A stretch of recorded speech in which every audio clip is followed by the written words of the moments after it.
The DOJ may be releasing the list of Jeffrey Epstein's clients? Will that really happen? It's sitting on my desk right now to review.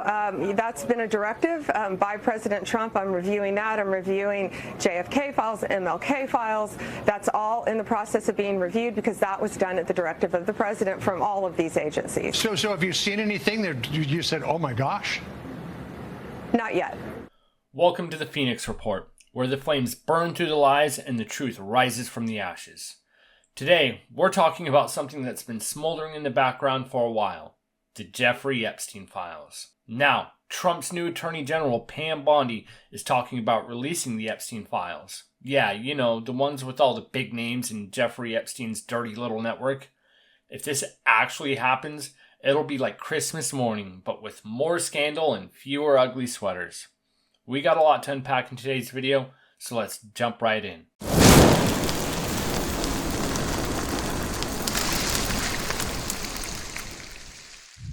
Years we have known about financier Jeffrey Epstein's alleged sex trafficking ring, that the abuse spanned decades and harmed untold numbers of vulnerable young girls, and that a large network of high-profile, high-dollar predators took part in this horrific abuse. That's why on the Senate Judiciary Committee, I've repeatedly requested a subpoena for the complete unredacted Epstein flight logs from the FBI.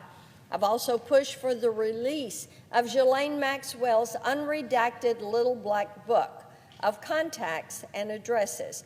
All right, let's get into it, shall we? Let's get into the news. So get ready, folks. The Epstein list could be dropping at any moment now that Pam Bondi was just sworn in as the new Attorney General. Of course, she served as Attorney General of Florida. She's a fantastic woman. She's a fantastic Attorney General of Florida, and she was just sworn in, and she promised that she would do it.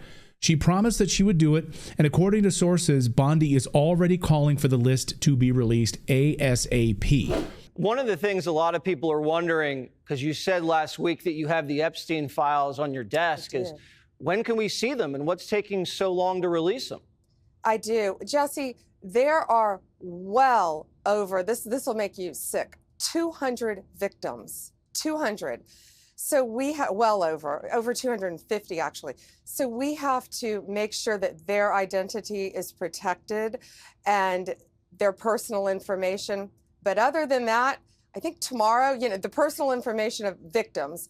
Other than that, I think tomorrow, Jesse, breaking news right now, you're going to see some Epstein information being released by my office. So we've all been wondering, who was really rubbing elbows with Epstein? We're talking about the top tier of the rich and powerful politicians, celebrities, and billionaires. The kind of people who don't even know how to order a coffee without someone bringing it to them. The biggest names in the game. But somehow, all of those connections have been locked up tighter than a bank vault. And now, Pam Bondi's coming and swinging, and she's saying there's no legal reason to keep this secret anymore. Yeah, no kidding. It only took how many years for people to figure that out? If this is true, we have to wonder, why was it kept hidden for so long? If this list actually gets released, it's going to be a game changer. We're talking about shaking the foundations of some seriously untouchable people. And forget about just reading the list. This could be an entire Netflix series. And sure, you have some that are saying releasing these names could cause chaos. But what else is new? We've been living in chaos for how long now? Shaking up a few high towers might just be what the public needs. Because the longer the silence continues, the more it starts to feel like the world's biggest cover-up. And time's up, folks. We're ready for the truth. And the names we do know about are some real heavy hitters already linked to Epstein. We all know about Ghislaine Maxwell. She's the poster child for this entire scandal. But what about Prince Andrew? The dude has been dodging headlines like Neo dodging bullets in the Matrix. And then, of course, we have Bill Clinton, who flew on Epstein's private jet more times than anyone can count. And he claims that he had no idea what Epstein was up to. Sure, Bill, sure. And we can't forget about Alan Dershowitz. He's in the mix too.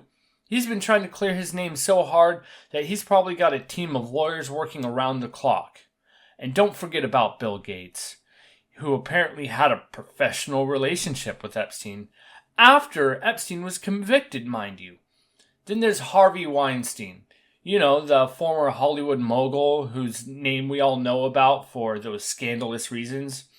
But it seems his ties to Epstein are just as messy. These names are just the tip of the iceberg, folks. If this list drops, we might see some big names you weren't even prepared to see. So get your popcorn ready.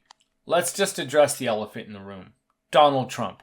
If Trump were on the list, do you think we'd really still be in the dark? I mean, come on. With everything the media loves to pick apart about him, you think this wouldn't be front page news already?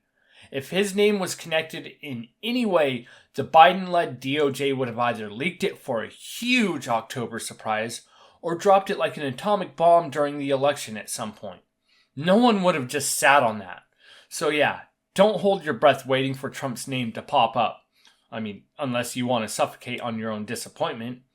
He might have known Epstein, but the odds of him being mixed up in this mess are about as slim as him dropping a new reality show. So here's the $1 million question. Is this actually happening? Or is Pam Bondi just serving up another steaming plate of political hot air? We've been strung along with rumors, leaks. It's been nonsense for years now. And yet here we are, still waiting, still suspicious, still wondering if we're ever going to see anything other than a heavily redacted snooze fest. If Bondi actually pulls the trigger on this, we're about to witness the mother of all meltdowns. Careers will be obliterated. Reputations will be flushed down the toilet. And the internet will need a medic. The level of backpedaling and damage control from certain high places will be Olympic tier. Suddenly, billionaires will remember they have pressing matters in countries with no extradition treaties. PR firms will be working overtime, spinning stories so hard they might drill into the Earth's core. And of course, the mainstream media will pretend to be shocked, as if they haven't been ignoring this story for years. Just look no further than the Megyn Kelly expose, an interview with an ABC News employee that leaked hot mic audio of ABC anchor Amy Robach complaining that the network didn't air her story about the convicted sex offender Jeffrey Epstein. So what's more likely? A full, unfiltered data dump exposing some of the most powerful people on the planet? Or a heavily censored, half-baked release that conveniently omits the most damning names? If I had to bet, we're probably getting the Censored for Your Protection edition, a masterpiece of blacked out pages, vague legal jargon, and just enough breadcrumbs to make people think they're getting the truth. Meanwhile, the culprits will be sipping champagne, breathing a sigh of relief, and making sure their charitable donations to the right people keep this all under wraps. And of course, there's always the most realistic outcome. Absolutely nothing happens. Again, we get some government official mumbling about ongoing investigations, a few months of silence, and then oops, someone at the DOJ accidentally deletes the files. When people ask questions, politicians will suddenly develop amnesia, and life will continue as if this never existed. But hey, if this actually drops for real, if this is the moment the dam finally breaks, then get ready, because we're about to witness one of the biggest scandals of the century. And if not, well, it's just another reminder that for the rich and powerful, consequences are about as real as most politicians' campaign promises. And there we have it, folks. We're sitting on the edge of our seats, waiting to see if Pam Bondi can actually deliver, or if this is just going to be another political dangle-the-carrot move. If she pulls it off, it could be the biggest bombshell in recent memory. But if she doesn't, well, we're right back where we started, with more questions than answers, and people still pretending like everything's fine.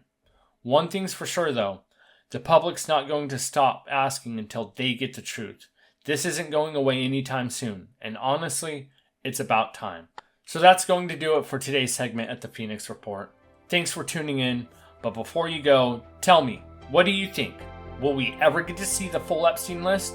Or is this just the beginning of more political games? Drop a comment below and let me know. If you joined this breakdown, hit that like button, it helps a ton. And if you haven't already, subscribe and turn on notifications because we're just getting started. Stay sharp, stay free, and stay fired up. I'll see you in the next one.